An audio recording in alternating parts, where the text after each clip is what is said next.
So a defendant was sentenced to federal prison, and when he heard 24 months, he actually said to the judge, "Is this some sort of joke?" He then looked at a lawyer and said, "Is this like a test run? Is this a joke? Have I just been sentenced to 24 months in federal prison?" If you're so disengaged in your case and do absolutely nothing to prepare, you're going to be caught off guard and say things like, "Is this a joke?" I heard this story directly from a defendant that I met with last week in my hometown of Los Angeles. And while spending time together, he acknowledged that he gets through crisis with comedy and humor. Some people like me may lock myself in my man cage and eat and chew tobacco and feel depressed and blame other people. Some people may be inspired to take action, to exercise in dealing through crisis. This new client of ours post-sentencing deals with crisis by humor, including saying to the judge after he was sentenced to 2 years, "Is this some sort of joke?" Now, in this live video, there's only so much I can touch on. There's only so many things I can cover about what this person did bad. Now, I'm grateful he's encouraging us to share this story. So if you're traversing the system, you can do better. So what I'm going to do is I'm going to bookend it. I'm going to talk to you what he did horrifically in the beginning and terribly at the end. And you can surmise or guess that he also did everything terribly in between as well.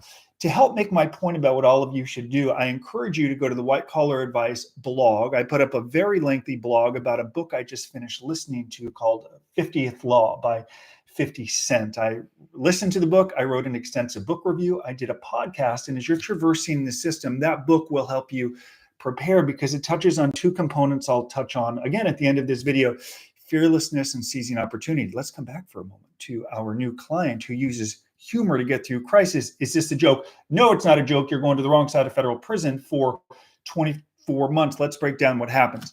Now, immediately after this defendant is made a target of an investigation, he diminishes the fact or severity of what's taking place under the idea that he was just a salesman in a large boiler room, so to speak, doing exactly what he was told. I want to get into all the details of the crime other than to say he was part of a team that helped close deals, loans, to buyers who were unqualified to get the loan. He would tell the unqualified buyer, when you close, we're going to give you a cash rebate. They then close, they get the cash. Of course, all the loans go belly up, have a nice day. No one is there to actually fund the loans.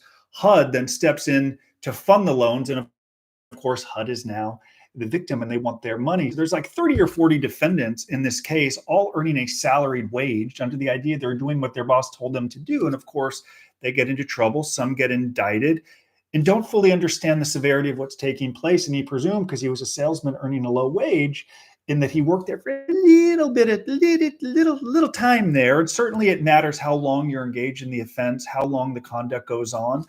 The longer, not so good. The shorter, the better. And he presumed, because he worked there for just a few months, it was his first offense. He didn't make all that much money. It was only a salary, that he presumed he'd get a very short sentence, preferably probation. And then, not knowing how to vet or hire a lawyer, he just hired the first lawyer with whom he spoke.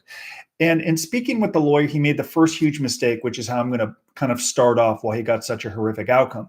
What he didn't do is give the lawyer the right information. So if you're going to retain a lawyer, it's really an inverted process. That's the same thing we tell people if they proffer. The more you share, the more it's going to help you. The more you purge, the more it's going to help you. Though there is this desire to kind of feign ignorance. It's not my fault. It was my boss. Yes, there were some pressures, but I was doing what the top told me to do. So he never gave his lawyer a chance to really represent him. Now, you could argue the lawyer could have dug deeper, got more information. But if your lawyer is your primary advocate in dealing with the government, there's probably a couple of things you can do if you learn that you're the target of an investigation. You can immediately introspect, write out exactly what happened, study, go to the book review I just wrote on 50th Law, and understand the value of owning what happened, or at least trying to, the value of being fearless, of seizing opportunities, of retaining, of giving all the information, or at least as much information as you have, to people who are going to help you. Because if they don't have, meaning your lawyer ain't got the info, you are not going to get what? A plea agreement that you can accept. How many of you reach out to us and say, my plea agreement is pure fiction? I feel like my lawyer is an order taker from the United States government. The AUSA is telling my lawyer, this is the only chance. Sign it or we're going to trial. I can't believe this has taken 15 to 2 years. What the hell has been happening over 2 years? Well, nothing unless you're advocating. If you are disinterested in your own case and not working harder than anyone, guess what's going to happen? The court is going to see it. They're not dumb. They're not stupid. They're not naive. It's no different than a case manager in federal prison who knows if you do your job, who knows if you program. You don't program, you go in and ask for more halfway house time. You think they're going to reward you. They know you're not doing the work, whether they tell you or not. So the first mistake this defendant made was dismissing the relevance of this case, presuming he would get some favorable outcome and not investing the time to give his lawyer absolutely everything. What are a few things you can do to get your lawyer absolutely everything? Write out your life story as best you can. Certainly people work with our team to create and write it and share it. You can do a video like this, film a video, send it to your lawyer. Hi, Mr. Lawyer. Today's a tough day. I can't believe that I'm the target of a federal investigation. What I thought I would do is film this video and walk you through everything that I know, the good and bad, the motivations behind my decisions, the decisions themselves, what I learned, how I got roped into this, why I did it, why didn't I think there was anything wrong with it, why I don't agree with the government's event. And while I'm doing this, I'm going to tell you about every dude that I worked with. And for those of you who say snitches get stitches, you got the wrong channel, because we're about helping people get the shortest possible prison sentence, getting home to their family. This is about the highest values, and sometimes the highest value is freedom. And if that includes cooperation, own it, talk about it. But if you're not giving all of the information to your lawyer, how can they help you? So write it out. Film a video, transcribe it, get it to the lawyer. And then here's what you can do also. This is a crazy idea. This comes back to the idea of being fearless.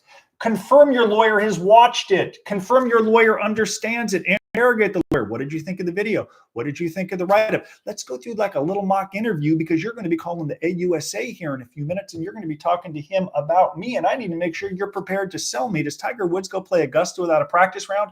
Hell no. Let's practice and make sure we're prepared. This dude didn't do that. He hired a lawyer, spoke a couple of times, and about 6 months later, he got a plea agreement that he didn't agree with, but he presumed it was going to be all good. So that was mistake number one. Did not work openly with his lawyer or tell the lawyer the truth, or didn't pry and push and made sure the lawyer had everything. No, of course, in between, he did very little mitigation. But let's just jump to the end. Do any of you have an idea of what typically should happen a week or two before sentencing? I know the answer to that question. You should be reviewing and getting engaged with your lawyer in the sentencing memorandum. How many of you have got that sentencing memorandum about 17 minutes before it's due, and the lawyer says, let me know any thoughts or changes you have? What does it even matter? I got 17 minutes before it's turned in. Some of them are turned in. You've never even reviewed it. Awful, terrible. Put up a blog and podcast last week talking about what to know about sentencing memorandums. And while I'm not a lawyer or I've never negotiated a plea or written a sentencing memo, I've seen a lot. Your job is to ensure the sentencing memorandum ain't boilerplate stuff the judges have seen a million times. How do you do that? So if we know your excellent lawyer is going to argue for leniency and get into your background details and articulate why you should get the shortest sentence, what they're paid to do, fine. What are you doing to make that memorandum unique and stand out? What information are you giving to your lawyer to make it best in class? Is that your narrative? Is that letters, courses you have completed? We have many people in our community completing or preparing for success after prison course. Of course, that course is a Federal Bureau of Prisons approved program. We have people completing it before they go in, creating thousands of words and sharing it with stakeholders, getting it to the probation officer, getting it to the judge, adding it to their release plan, of course, as our new client will do. Of course, he wishes he had done it sooner. But here's the unfortunate reality about our client. He didn't even see the sentencing memorandum. In fact, when I asked him last week in Los Angeles, what were your thoughts on the sentencing memorandum? You know what he said? What's that? And I know many of you think it's crazy that a lawyer would create a sentencing memorandum and not share it with the defendant. It is not an anomaly. It happens all of the time. So we have someone that doesn't work well with their lawyer. Then when I ask him, what were your thoughts on the sentencing memorandum? He said, what's that? Like, I don't even know what you're talking about. Where do I get that? Who do I call for that? Will that help me? Call someone on the sentencing memorandum. Can we have a do-over? Can I tell the judge I didn't see it? Tell the judge I didn't review it? And then it gets worse from there.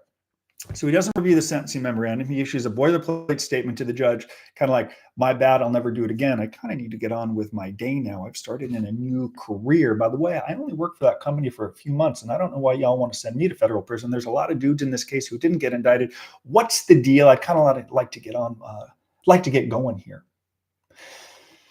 Not only does he get sentenced to 24 months, as a result of having a horrific probation interview, he doesn't disclose what apparently is a significant history of marijuana use. As he says it, I grew up in LA, a lot of dope, a lot of skateboarding, a lot of smoking, going back all the way to high school. Is it in the probation report?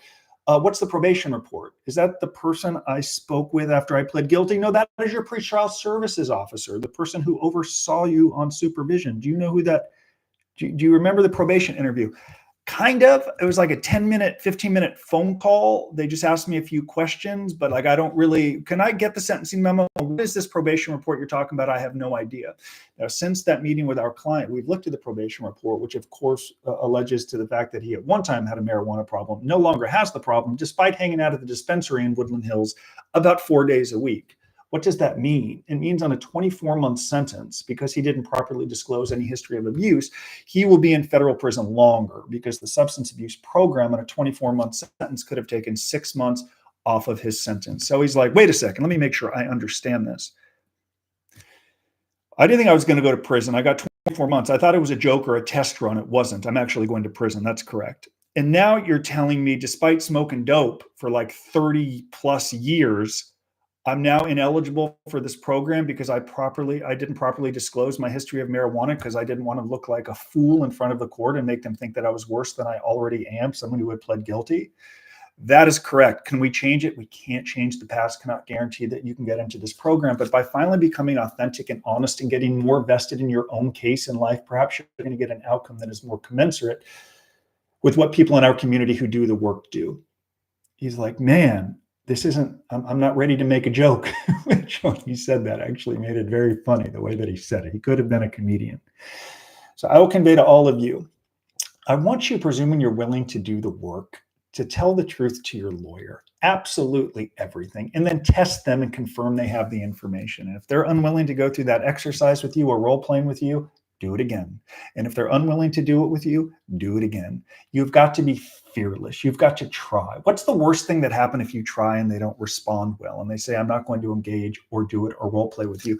Nothing. You're right back to where you are right now, but at least you have some dignity in trying to become reliant and lead and take ownership of your case. Continuing, I need you to seize opportunities as they come. If that's preparing properly for the probation interview, we have many people in our community next week who will join me on stage at universities to educate young mind on the consequences of cheating.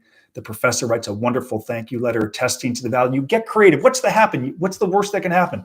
You speak on stage or via Zoom and it doesn't go well. God knows I did that enough. You move on. Who cares? It's 15, 20, 30 minutes in your life. Who cares if it sucks? Keep going. Who cares if it's awful? Keep going. Just try to help, provide value, teach, become fearless, seize opportunities, mitigate, get invested in your own life, in your own case. And I can't tell you if this client of ours had done that, he would still not have gotten 24 months, but at least he would have had the dignity of trying, of leading, of conveying to this very cynical judge and prosecutor that he was doing all he could to demonstrate why he was worthy of leniency. Now he has this lasting regret, jokes aside, of, damn, I would do it all differently. Like, is there a do-over? No, there's no do-over. You didn't prepare properly. I want all of you to become fearless. I want you to seize opportunities. I want you to try. I want you to invest the time. And if you can do that, you're not going to endure the lasting regret that this new client of ours has as we seek to create his release plan that will try to somehow we will be honest and document this history of medical marijuana, going back medical use. Can't guarantee we'll get him to the program, but at least he's going to be honest. At least he's going to document and lay out his vision moving forward, include what he's been doing now for work since this case started. And of course, that work should have been built into the sentencing memorandum. There's so much that could have been done. So in filming this live video at 11:45 on the last day of April 2024, here are the takeaways. Work openly with your lawyer. Make sure you review that sentencing memorandum well before it's turned in so you have a chance to review it, and make sure the assets that you create that we know are going to influence stakeholders, make sure that those assets are properly inserted in the memorandum, presuming it has the right message. Go read that blog and podcast I put up on the 50th law. I think it's good. You're going to really learn from it as you prepare for sentencing in prison. And to my client, thank you for letting us share this story. We're grateful to help you. We're grateful to help you and to help all of you. Bye-bye.